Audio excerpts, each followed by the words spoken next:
Bitey! Bitey! Oh no! Bukas yung cage ni Bitey!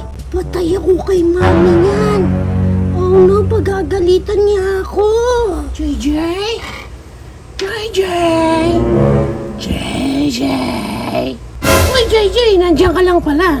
Kanina pa kita hinahanap, di ka sumasagot ka. Okay ka lang ba, JJ? Bakit di ka makapagsalita, JJ?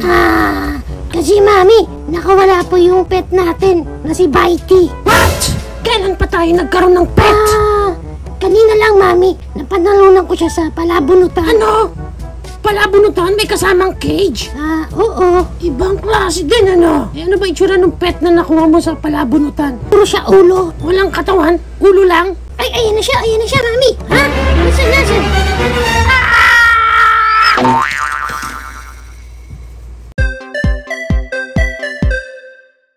Ito na nga ang toy na re-review natin for today. This is the Miniso Dinosaur Finger Biting Pullback Dinosaur. Yes, this one came from Miniso. And may paggagamitan kasi ako mismo nung cage na to. Kaya bumili ako ng toy na ito. Pero pag binili natin siya, ganito na siya. Wala siyang any packaging. Kundi nakalagay lang dito yung tag niya. And may mga ties lang din siya dyan. So tanggalin na natin niya mga nakasabit sa kanya na yan. And pag nilabas natin itong ating dinosaur dito, check muna natin yung pinaka-details na itong dinosaur natin dito na purple.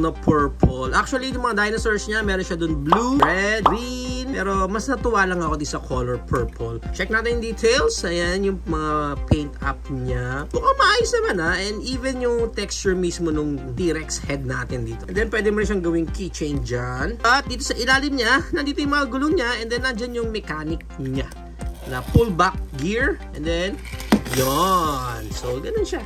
Actually maganda yung toy na to. Ayan, no, maayos siya eh. And pwede mo rin open yung mouth niya dyan pag ganyan. Ayan, so pwedeng kumagat sa'yo yung T-Rex na ito. Para siyang ipet, spring loaded lang naman yung pinaka opening ng mouth niya. Actually, maganda nga sana yung pullback niya. Pag na-pull mo siya ganyan, then pag nag-move forward siya, sana umaangat-angat din yung bibig niya, di ba? Gumaganong ganun sana. Pero wala siyang ganung gimmick, as in simple lang naman.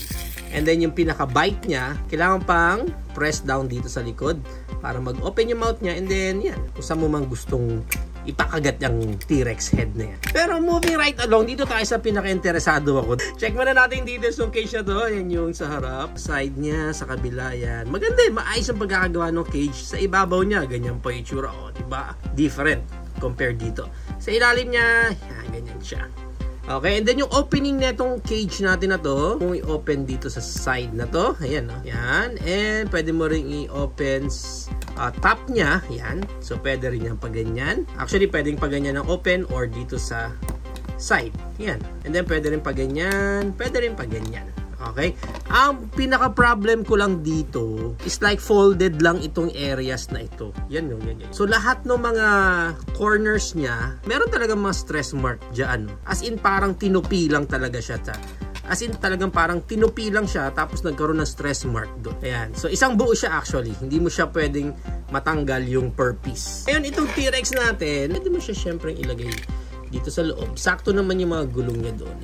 Now, ang size ng T-Rex head natin na to, he's around 2 inches lang. Pinaka-haba ng head, yung lapad, 1.5 inches. Yung pinaka-cage niya, it's 3 inches. Tapos yung taas is 2.75 inches. And yung lapad naman niya, 2.75. 2.75 lapad at haba, pero yung haba niya is 3 inches siya. And maganda niyan, i-compare pa natin siya sa iba pa nating figures tulad ng Hammond Collection na si Dr. Ellie Sattler. Yan! Maganda yung scaling nila! Actually, kaya ako ito binili. It's for the plan ko na gagawin ko para dito sa mga Jurassic World or Jurassic Park figures. Sakto talaga siya doon. Pasok na rin natin ang ating Titans Return Beachcomber. Pwede rin ha, pwede rin sa mga Transformers ha. Sakto din siya doon. Isang Sharkticon dito. Yan, para makita nyo rin. Yan o. Check natin kung kakasya yung Sharkticon dito. I think kasya siya, pero masyadong siksik. Ay, hindi. Hindi kasya yung Sharkticon. Masyadong malapad eh. Masyadong malapad Sharkticon. So, you won't even close the cage na. Isama na rin natin ang ating core class figure dito na si Optimus Prime. Pwede rin, pero feeling ko hindi kakasya dito sa loob eh. Magiging masikip pa rin pag yung core class. And lastly, isama na natin dito ang ating Hammond Collection na T-Rex. Yan, no? Hindi nga lang pang T-Rex itong cage natin, obviously. Pero, kumbaga, scale-wise, pwede siya sa mga smaller dinosaurs pa. So, yan ang ating size comparison. So, if you are planning to buy this pullback dinosaur from Miniso, ang price range niya is around 130 pesos.